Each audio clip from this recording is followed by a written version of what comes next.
I'm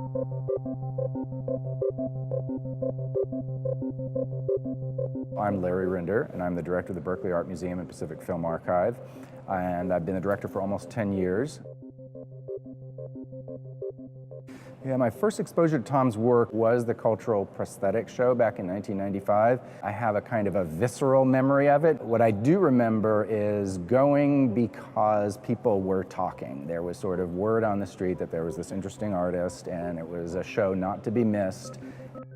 The trajectory of Tom's career is very impressive, not only in terms of his success, commercial success and fame and all of that, but also just how he's evolved the work itself.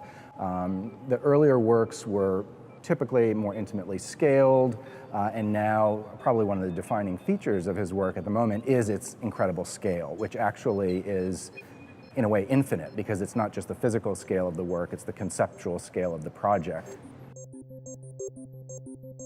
You can really trace the lineage back to like the 1880s and the sort of proto-Dadaists, the Incoherence so-called. Jarry is talking about a science of imaginary solutions. You could use that same phrase to describe Tom's work.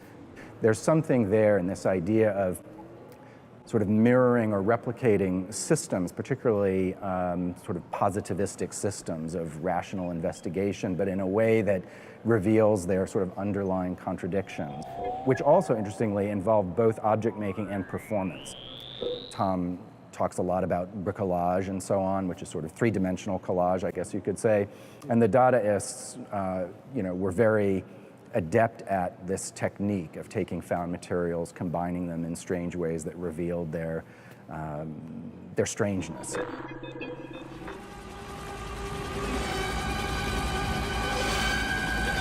In the studio, we say, "I understand." There aren't that many artists who have gone that deep into the simulacra, but Warhol is one of them, and it's arguable whether he really saw the factory as an artwork, and on some level it doesn't matter, but it was clearly an artistic platform. While there are a lot of differences between what Tom is doing and what Andy Warhol was doing, the degree to which they both incorporate studio practice as part and parcel of the artistic project is similar.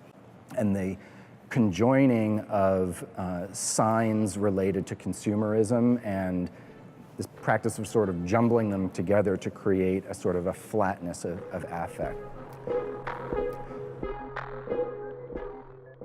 It was kind of a shock to see the Noguchi here. I think it's a powerful presence in the show, and one that signals that maybe there is still something in our society and culture that we can have recourse to that brings us back to a place of genuine connection.